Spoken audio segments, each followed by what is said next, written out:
Hello friends, welcome to banker study Hindi special. मैं पीयूष यादव आपका बहुत बहुत स्वागत करता हूं आपकी अपनी फैमिली में। थंबनेल से आप देख चुके होंगे कि आज का जो वीडियो है वो हम आपको ये सिखाने वाले हैं कि जब आप एग्ज़ाम में बैठें या कोई भी आप मॉक टेस्ट दे रहे हैं या फिर आप हमारा ही मॉक टेस्ट दे रहे हैं तो आपको किस प्रकार से हिंदी का जो सेगमेंट है, जो 40 प्रश्न आपके हिंदी के आते हैं वो आपको सॉल्व करने हैं। उनका क्रम क्या रहना चाहिए, हमें कौन से प्रश्न करने चाहिए, हमें कौन से प्रश्न छोड़ने चाहिए, आज ये सारी बातें हम करेंगे। और कम से कम कितना समय हमें हिंदी के लिए एग्ज़ाम के अंदर देना है जिससे कि हमारा जो टाइम मैनेजमेंट है एग्ज़ाम के लिहाज से वो एकदम परफेक्ट रहे।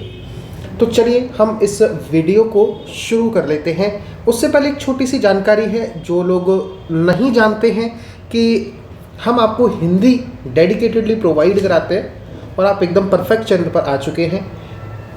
अगर आपने अभी तक हमारा जो टेलीग्राम ग्रुप है जो सभी के लिए फ्री है, एजुकेटर पीयूष यादव, इसको अगर आपने अभी तक ज्वाइन नहीं किया है तो डिस्क्रिप्शन बॉक्स में लिंक पड़ा हुआ है, वहाँ से जाके आप इसको ज्वाइन कर सकते हो।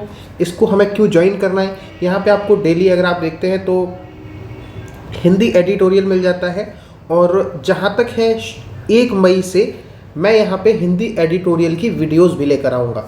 इसके साथ ही फ्री पीडीएफ्स आपको मिल जाएंगी बहुत सारे सब्जेक्ट्स की, चाहे वो प्रीलिम से रिलेटेड हो, मेन से रिलेटेड हो। इंपॉर्टेंट अपडेट मिल जाती है आपको क्लासेस की, जो भी हमारी क्लासेस होती हैं, और डाउट डिस्कशन आप यहाँ कर सकते हो। मैंने चैटिंग ऑन कर रखी है, लगभग 1000 से ज़्यादा बच्चे इसमें अभी तक जुड़ चुके हैं, तो आप लोग भी जुड़ जाइए, काफ़ी फ़ायदा रहेगा। इसके साथ ही हमारा एक पेड बैच भी चल रहा है, सिर्फ और सिर्फ हिंदी को हम यहाँ कवर करते हैं। हिंदी सेगमेंट के लिए हम ये अपना पेड बैच चला रहे हैं। बहुत मिनिमल प्राइस हमने रखा हुआ है कि सभी लोगों के लिए अफोर्डेबल रहे, 349 रुपीज़।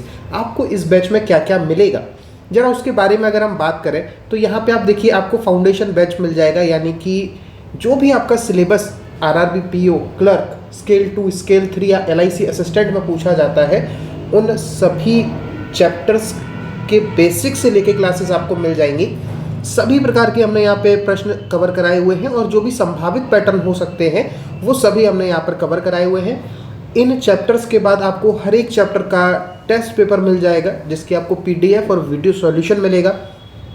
इसके साथ ही आपको टॉपिक वाइज प्रैक्टिस करने के लिए लगभग 1500 से ज़्यादा क्वेश्चंस की हमने जो प्रैक्टिस कराई है उनके वीडियो सॉल्यूशन आपको इस कोर्स में मिल जाते हैं। सबसे जो कह सकते हैं लुभावनी चीज़, वो हम 30 मॉक टेस्ट आपको हिंदी के प्रोवाइड करा रहे हैं। और लेवल जो रहने वाला है वो आप जाके हमारी जो यूट्यूब पे हमने आपको क्लासेस कराई हुई है, जाके आप चेक कर सकते हो कि हम किस तरीके का लेवल प्रोवाइड कराते हैं।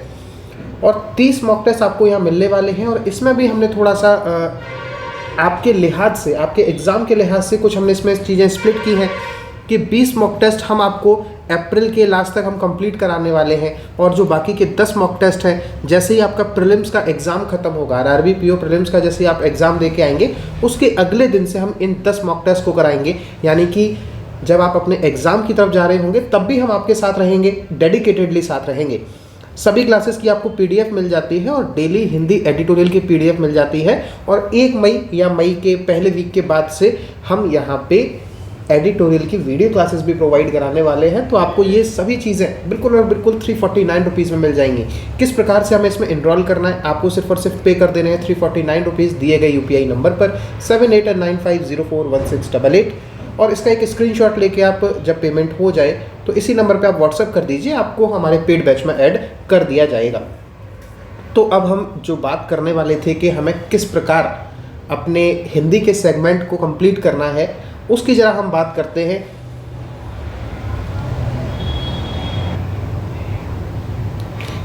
यहाँ पर हमने रेफरेंस के लिए अपने पेड बैच का एक मॉक टेस्ट लिया हुआ है, मॉक टेस्ट नंबर 13 है ये।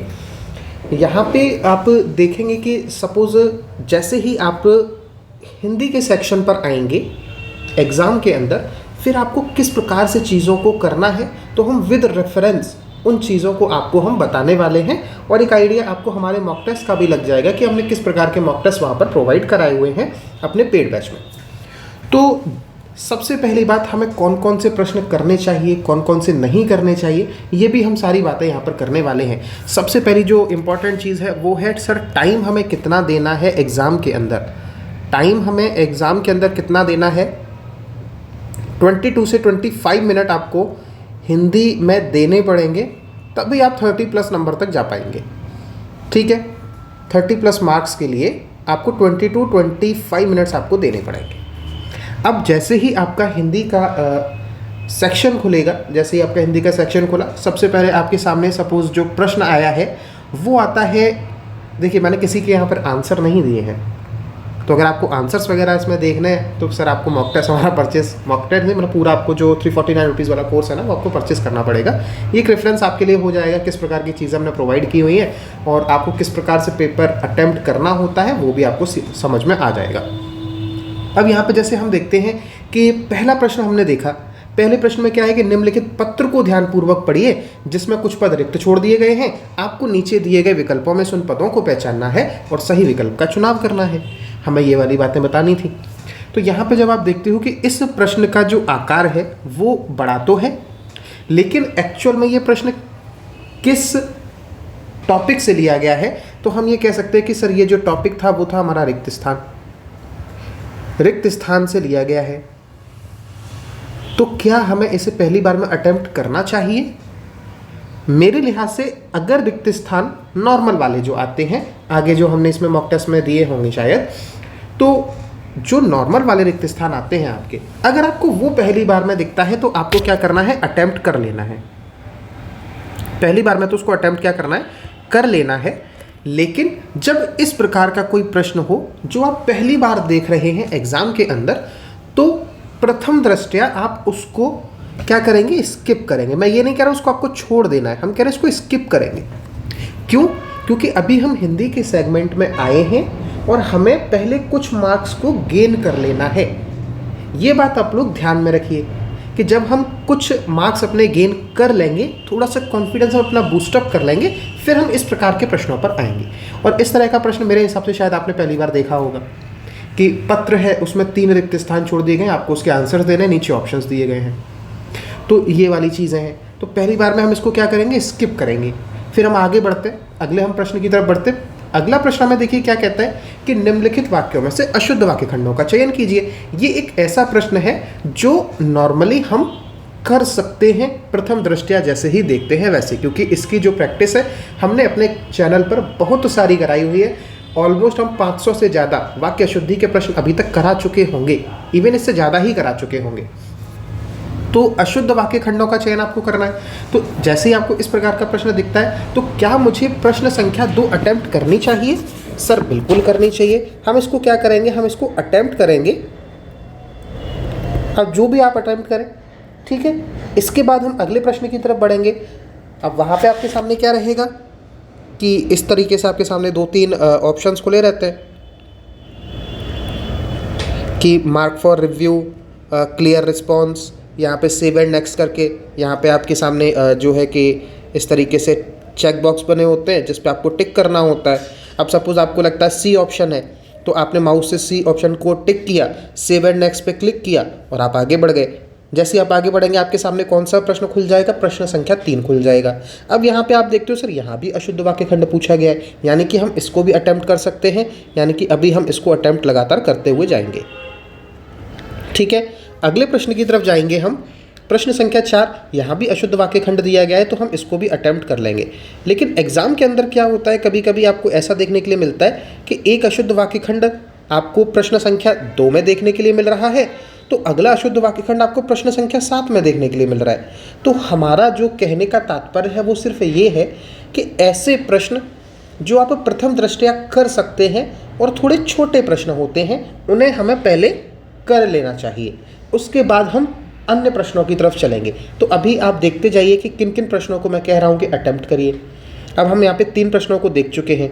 अब आप देखते हैं कि निर्देश आप देखते हैं कि यहाँ पे आप निर्देश पढ़िए कि निम्नलिखित वाक्यों में वाक्य संख्या 3 उचित क्रम पर है, शेष 5 वाक्य इनको आपको व्यवस्थित करना है और सार्थक लेख बनाना है। यानी कि कह रहा है कि ये तीसरा जो वाक्य है ये आपका क्या है, अपनी जगह पे निहित है, यानी कि इसमें कोई चेंज नहीं होगा, इसमें कोई चेंज नहीं होगा। बाकी के जो वाक्य है हमें उन्हें सही क्रम में लगाना है। तो क्या हमें ये अटेम्प्ट करना चाहिए? सबसे पहले आप बताओ ये किस टॉपिक से प्रश्न पूछा गया है? सर ये हमसे टॉपिक से पूछा गया है अव्यवस्थित वाक्यक्रम, जिसे आप इंग्लिश में कहते हो पैरा जंबल। अव्यवस्थित वाक्यक्रम, अव्यवस्थित वाक्यक्रम। तो क्या हमें इसको अटेम्प्ट करना है? सर अगर इस प्रकार के प्रश्न पूछे जाएं, जैसे कि पहले से लेकर 6वें 7वें 8वें तक जो प्रश्न पूछे गए हैं, अगर हमें इस प्रकार के प्रश्नों को पूछा जाए और फिर हमसे अव्यवस्थित वाक्यक्रम पूछा जाए कि पहले स्थान पर कौन सा आएगा, द्वितीय स्थान पर कौन सा आएगा, तो क्या हमें ये अटेम्प्ट करना है? मैं कह रहा हूँ सर अटेम्प्ट छोड़ो, स्किप छोड़ो। आपको इस प्रश्न को देखते ही ये सोच लेना है कि मैं ये प्रश्न तो नहीं करूँगा। इसके पीछे का कारण क्या है कि इसमें 4 से 5 प्रश्न पूछे जाते हैं। प्रश्नों की संख्या इसमें 4 से 5 प्रश्नों की होती है। तो आप सर ये कह रहे हो कि हम 4 से 5 प्रश्न छोड़ दें? सर मैं यही कहूँगा कि आप 4 से 5 प्रश्न छोड़ दें। इसके पीछे का कारण सिर्फ और सिर्फ ये है कि इस प्रश्न को करने में कम से कम आपको 4 से 5 मिनट का समय तो लगेगा ही लगेगा। 4 से 5 मिनट का समय तो आपको लगेगा ही लगेगा। फिर भी आप श्योर नहीं होंगे कि जो आप क्रम बना रहे हैं, क्योंकि कभी कभी एग्ज़ाम में इतना टिपिकल ये आर्टिकल पूछ लिया जाता है कि आप उसको बना ही नहीं पाते हैं, तो आपकी ये समय तो जाएगा ही जाएगा, साथ ही जो आप टिक कर रहे हैं वो भी आपका गलत हो जाएगा और आपके जो नंबर हैं वो 0 हो सकता है, माइनस में भी चले जाए। तो बेहतर है कि हम इस प्रश्न को स्किप कर दें, ख़त्म कर दें कि हम इसको अटैम्प्ट नहीं करेंगे। हाँ, लेकिन इसकी जगह जो हमारा अव्यवस्थित वाक्यक्रम आता है कौन सा वाला, जैसे कि उसने पहला वाक्य तो कह दिया कि पहला और 6वां वाक्य आपके अपने क्रम पे है, फिर लिख दिया य, र और ल, व। इसमें 4 वाक्य डाल दिए और ऑप्शन में आपको दे रहा है, ए ऑप्शन में दे रहा है ल, व, य, र। बी ऑप्शन में दे रहा है व, र, ल, य। कुछ इस प्रकार के वाले प्रश्न, यानी कि ये आपको खुद ही आंसर्स वहाँ पर दे रहा है कि ये इस क्रम में से आप उत्तर दीजिए। तो हम इस प्रकार के प्रश्नों को बिल्कुल अटेम्प्ट करेंगे और उसी समय अटेम्प्ट करेंगे जिस समय हमें ये प्रश्न दिख जाएगा। तो आपको ये समझ में आएगा कि अव्यवस्थित वाक्यक्रम के हमें किन प्रश्नों को एग्ज़ाम के अंदर करना है और किन प्रश्नों को हमें एग्ज़ाम के अंदर नहीं करना है। फिर हम इसके बाद बढ़ते हैं अगले प्रश्न की तरफ। यहाँ पर आप देखिए कि अगले प्रश्न में क्या पूछा जा रहा है सर, उचित मुहावरे का चयन कीजिए। यानी कि मुहावरे वाला प्रश्न है। जैसे ही आप पढ़ेंगे आपको क्या होगा, 10 सेकंड मैक्सिमम लगेंगे और आप इसका आंसर देके आगे बढ़ जाएंगे, यानी कि हम इसको क्या करेंगे, अटेम्प्ट करेंगे। अगले प्रश्न को देखिए कि निम्नलिखित तालिका में से मुहावरे और उनके अर्थ का उचित मिलान कीजिए। यानी कि हमें क्या करना है, मुहावरों का मिलान करना है। अब यहाँ पे ये भी हो सकता है कि ABCD सभी मुहावरे आपस में मिल रहे हों। ABCD के जो अर्थ है वो सभी के सभी सपोज मिल रहे हों, कहीं भी मिल रहे हों, तो हो सकता है कि सभी हो जाए। कभी कभी ऐसा होगा कि 3 के अर्थ तो दिए हैं, चौथे का अर्थ जो दिया है वो गलत है, तो हमें फिर वो 3 वाला ही सेगमेंट देखना पड़ेगा। तो किस प्रकार से मैंने इन प्रश्नों को कराया है उसके लिए सर आपको हमारा बैच लेना पड़ेगा। तो ABCD करके आप इस तरीके से, ये वाला प्रश्न भी हमें क्या करना है, प्रथम दृष्टया हम इसको देखेंगे और अटेम्प्ट करते हुए चले जाएंगे। इसके बाद जो हमारे प्रश्न आएंगे वो कौन से आ रहे हैं, प्रश्न संख्या 12 आ रहा है। यहाँ भी इसी प्रकार की चीज़ है, तो हम इसको भी क्या करेंगे, अटेम्प्ट हम कर देंगे। फिर इसके बाद हम अगले प्रश्न पर बढ़ते हैं कि हिंदी शब्दकोश के आधार पर, यानी कि ये भी बिल्कुल छोटा सा प्रश्न है, हम इसको भी अटेम्प्ट कर देंगे। देखिए एग्ज़ाम में क्या हो सकता है आपके लिए, कभी कभी एग्ज़ाम में क्या होगा कि आपको 2-4 प्रश्न, उसने सपोज प्रश्न संख्या 5 तक तो ऐसे छोटे प्रश्न पूछे, 5वें प्रश्न तक उसने छोटे प्रश्न पूछे जो हम अभी ऊपर देख रहे हैं। इसके बाद वो क्या करता है, 6वें प्रश्न में वो गद्यांश डाल देता है। 6वें प्रश्न में क्या डाल देता है, गद्यांश डाल देता है। इसके 7-8 प्रश्न पूछने के बाद क्वेश्चन नंबर सपोज 14 से वो क्या करता है, फिर से कोई व्याकरण का प्रश्न डाल देता है, या ये छोटा वाला कोई प्रश्न डाल देता है, मुहावरे का प्रश्न डाल देता है, तत्सम तद्भव डाल देता है। तो फिर हम इस तरीके वाला जो सेगमेंट रहेगा यहाँ पे हम क्या करेंगे, तो सर स्टार्टिंग के 5 क्वेश्चन को अटेम्प्ट कर लेंगे, 6वें से लेकर 13वें प्रश्न तक हम क्या करेंगे, इसको स्किप कर देंगे। अभी प्रथम दृष्टया हम क्या करेंगे, स्किप करेंगे कि हम पहले मैक्सिमम नंबर ऑफ जो क्वेश्चंस हैं वो हम सॉल्व कर लें, छोटे वाले प्रश्न। फिर यानी कि हम 5 तक हमने किया, 6वें में गद्यांश आ गया, इसको हमने स्किप करते हुए 13वें प्रश्न तक आए। फिर 14वें में हमने देखा कि छोटा प्रश्न आया, हमने उसको अटेम्प्ट कर लिया। यानी कि 5 तक करने के बाद हमने डायरेक्ट 14वें के प्रश्न को अटेम्प्ट किया। फिर हम इसी प्रकार से आगे करेंगे। जब हमारे सारे के सारे छोटे व्याकरण वाले प्रश्न हमारे समाप्त हो जाएंगे, तब हम क्या करेंगे, हम गद्यांश या गद्यांश में रिक्त स्थान के जो प्रश्न हैं उन पर जाएंगे, और अंत के समय में हम उन प्रश्नों पर चले जाएंगे कि जो हमने कुछ नए पैटर्न पर आधारित प्रश्न आए हैं उनको भी हम देख लेंगे। अब यहाँ पे देखिए, यहाँ पे आपसे क्या कहा जा रहा है, आपको मिश्र वाक्य का चयन करना है, यानी कि ये भी बहुत आसानी से हो सकता है, तो इसको हम अटेम्प्ट कर जाएंगे। ठीक है, इसको हम क्या कर लेंगे, अटेम्प्ट कर लेंगे। फिर 15वें में देखिए, यहाँ भी वही मिलान वाली चीज़ें पूछ रहा है, तो हम इसको भी अटेम्प्ट कर लेंगे। फिर इसके बाद हमें क्या करना है, 16वें प्रश्न में भी हमसे इसी तरह से पूछ रहा है, तो हम इसको भी अटेम्प्ट कर लेंगे। यानी कि अगर आप देखो, हमने प्रश्न संख्या 1 को केवल स्किप किया क्योंकि वो कुछ नए प्रकार का प्रश्न हमें लगा। उसके बाद हमने उन प्रश्नों को छोड़ दिया जो हमें नहीं करने थे, अव्यवस्थित वाक्यक्रम वाले। बाकी सभी प्रश्न जो हैं वो छोटे वाले प्रश्न हैं, उन्हें हम अटेम्प्ट करते हुए आ रहे हैं। अगले प्रश्न की तरफ जब हम बढ़ते हैं, फिर हम यहाँ देखेंगे कि निम्नलिखित गद्यांश में कुछ पद रिक्त छोड़ दिए गए हैं। क्या किया गया है, निम्नलिखित गद्यांश में कुछ पद रिक्त छोड़ दिए गए हैं।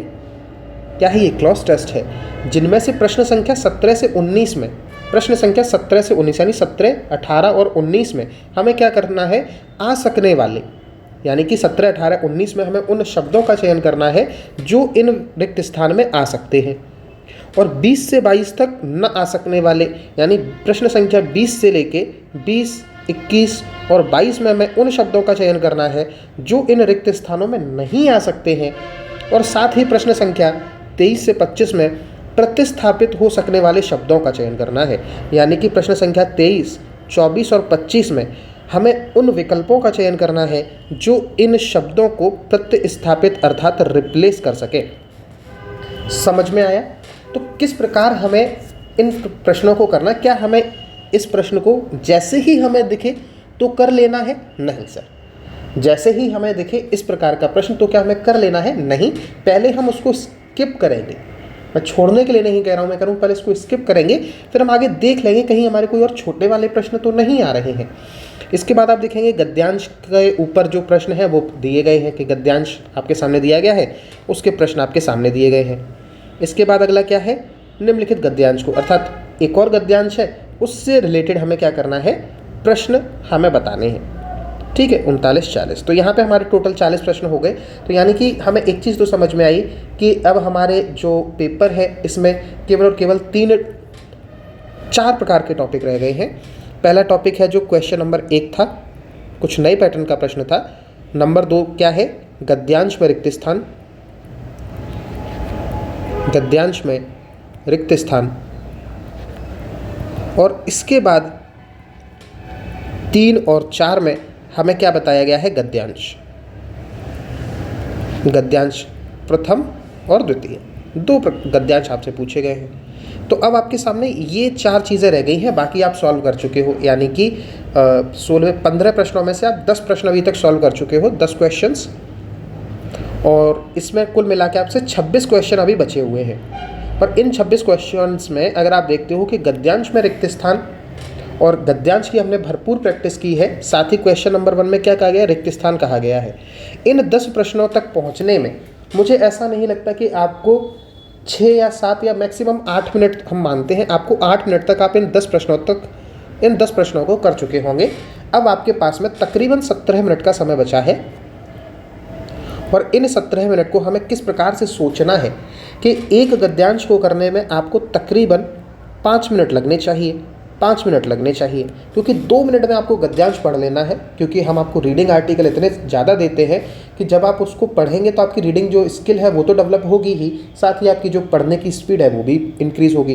2 मिनट में आप इस गद्यांश को पढ़ सकते हैं, फिर उसके बाद उनके प्रश्नों के उत्तर दे सकते हैं। तो 5 मिनट में हम मोटा मोटा एक गद्यांश हम ख़त्म कर सकते हैं, 5 मिनट में दूसरा गद्यांश ख़त्म कर सकते हैं। ये हमारे दिमाग में होना चाहिए, हर वक्त होना चाहिए। और गद्यांश में रिक्त स्थान की पूर्ति, इसमें हम मैक्सिमम 5 मिनट ही लगाएंगे, और हम इसको भी सॉल्व कर लेंगे क्योंकि इसके 10 प्रश्न हैं। तो 15 मिनट में हम 25 क्वेश्चन तक तो जा सकते हैं अभी। लेकिन हमारे पास में 2 मिनट का समय और बच रहा है, लेकिन वो जो प्रश्न है वो काफ़ी बड़ा है।